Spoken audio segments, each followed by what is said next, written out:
Some of my favorite things are expensive to buy, but cheap to own. And oh yeah, I'm going through a tropical storm right now.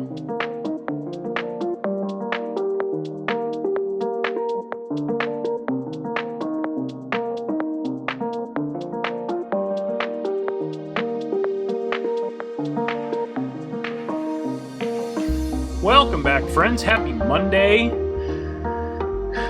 It's true, there is a storm a-coming.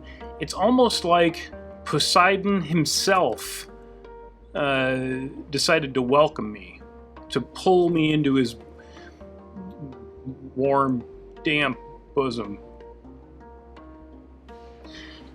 Yeah, there was a hurricane. I think they said Western Atlantic, which doesn't make any kind of sense to me, but it was west of Mexico, and it scampered across Mexico, and then the storm kind of fell apart, and then it hit water again, and now it's reformed, and yeah, tropical depression slash tropical storm. My first one. It's very exciting.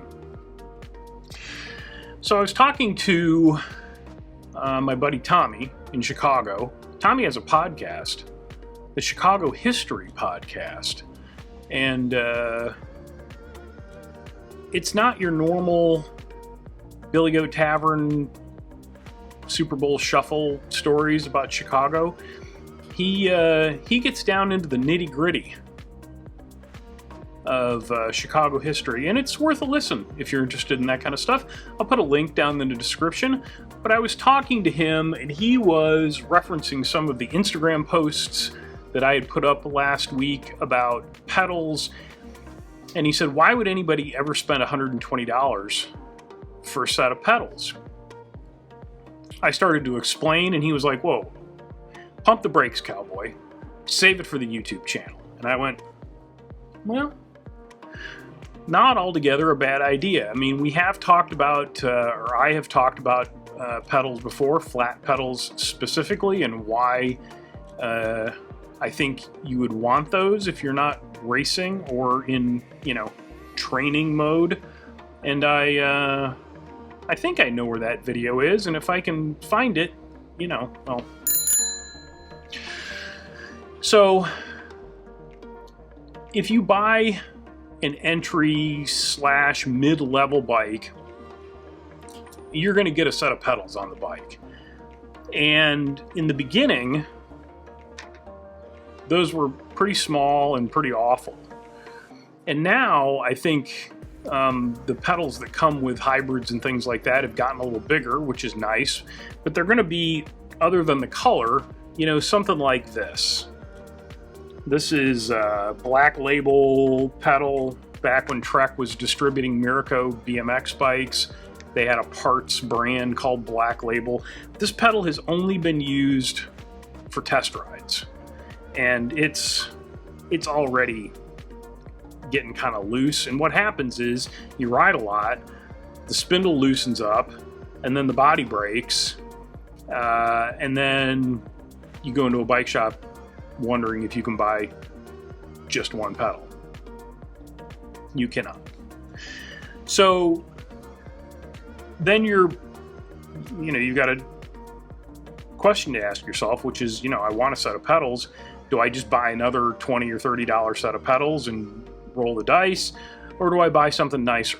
Or maybe you want to get off of clipless pedals, good for you, by the way, and you want to buy a flat pedal, but you don't know which one to buy. Thankfully, I am here to help. So the first thing you're gonna come across when you look at flat pedals are pedals in like the $50 price range. Your Raceface Chester is kind of in that price range. I sell the Stamp 1 from Crank Brothers. This is a nylon pedal, meaning plastic. It does have metal pins. To the best of my knowledge, the pins can be replaced, although I got to think the pedal would wear out before the pins do. And you have essentially one sealed bearing, one glide bearing, which I tried to figure out what a glide bearing was, and the best I could figure, it's not really a bearing at all. It may be like a sleeve type of thing, and a bushing. And in your $50 pedals, that's generally what you're going to get. You're going to get a bearing and a bushing, sometimes two bearings. But the nice thing about the Stamp 1 and all the Stamp pedals is that they come in two different sizes. So you've got the large, which is, you know, pretty large, and a small for people that have smaller feet. And then they come in a bunch of colors. So if you want to fancy up your bike a little bit, you can do that. The next price range, at least for what I sell, is actually going to be a loose ball pedal. So instead of a seal bearing, there are loose balls, and that is the Gamma from MKS. MKS is a Japanese pedal company. They've been making pedals since dirt was new. Very high quality. A lot of people get, I think, kind of turned off by the fact that it's a loose ball pedal. I don't know that that's necessarily founded. I rode the Lambda, which is the predecessor to the Gamma, quite a bit, and never had any issues. All these pedals, did I say they were serviceable? All these pedals I'm going to show you today are serviceable. So you can replace bearings, you can replace spindles. The manufacturers, as far as I can tell, have parts readily available. The benefit, or the nice thing about the Gamma that they changed from the Lambda, is that the Gamma comes with pins already installed. To get pins in a Lambda, you had to basically drill holes through the pedal and then thread in the pins. And regardless of what Grant says, it was a PITA. So that's very nice. $75, so only a little bit more than the Stamp 1, and it's a metal pedal as opposed to plastic. Now there are a bunch of pedals in that $75 to $100 price range, and I've used a handful.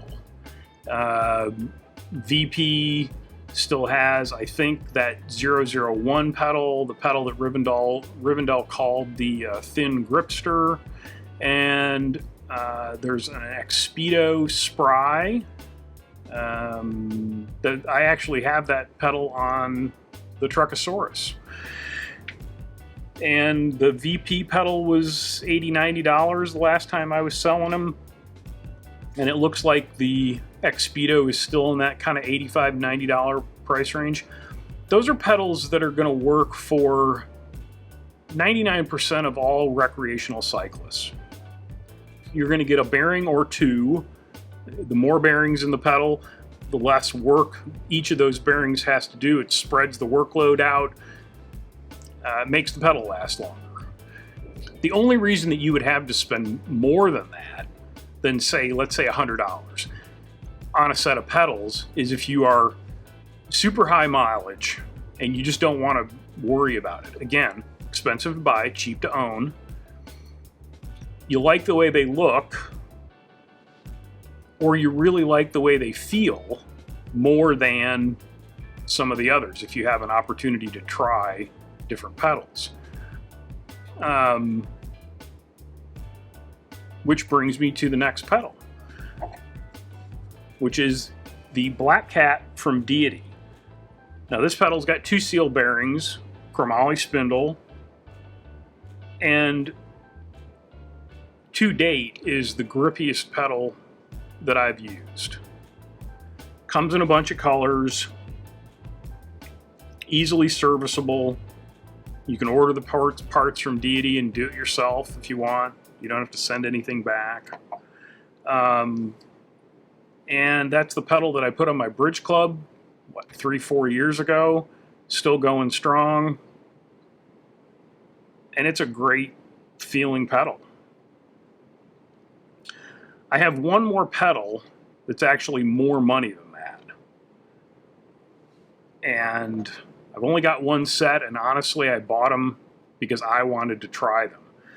And that is the F20 from Hope. Heat-treated chromoly spindle. They say coated or plated, I can't remember which. So the spindle is heat-treated and it's plated with something or coated with something, and 3 bearings. Comes with the pins uninstalled, so you can figure out your own self where you want to put the pins, which is kind of nice. Comes in a bunch of colors. The reason that I bought them is because of Cass Gilbert. Do you know who Cass Gilbert is? You should. Cass has a blog, although he doesn't seem to have updated it recently, called While Out Riding. He's also While Out Riding on Instagram. Most of his writing at this point shows up on bikepacking.com. Cass was part of the tumbleweed expedition through the Mongolian steppe and also Central America. The Mongolian steppe video is unbelievable. Beautiful to look at. I'm pretty sure Jay Ritchie did most of the filming for that video, and if it's still on Vimeo, I'll get a link and put it down in the description. It was wonderful. At A1 Cyclery, I had a 42-inch TV in there and would play that video pretty regularly, and even without the volume, it was just unreal. Wonderful. Anyway, Cass rides a whole lot. I don't think he drives, and he had written a blog post a handful of years ago at this point about how he had tried just about every pedal that was out there, and none of them ever lasted for more than a year or two before they just kind of fell apart. Until he got this F20 from Hope, and it got me to thinking yesterday, actually, and I thought, I wonder if he's still using them, and I wonder if he's still on the original set. So I sent him a message. Now, I had no illusions. I met Cass at a dealer event in California, and it was right before they went to Central America. I had no illusions about him remembering me. He says he does, which I'm sure he was just being polite, because he's a nice guy. But I asked him if he was still using the pedals and if he was still on the original pair. And he responded pretty quickly, actually, and said that absolutely he was still using them. He did have to get a second set because during a rather rugged hike-a-bike section, he bent one of the pedal spindles and sent it back to Hope, and Hope replaced it for him. But he was still using that original set of pedals, albeit with one pedal having a new spindle. So that's kind of high praise for a guy that just rides the wheels off of bikes. So I guess that's the takeaway from all this, is that if you really ride a lot and you don't want to worry about your equipment, sometimes you got to spend a little extra money. Expensive to buy, cheap to own. I'll put links down in the description for the pedals that I have if you want to look at them a little closer or a little further. And obviously, if you have any questions, put them down in the comments below. It's still raining. I hope something good happens to you today. Until next time, be nice, work hard, ride bikes, play music when you can. I'll talk to you soon.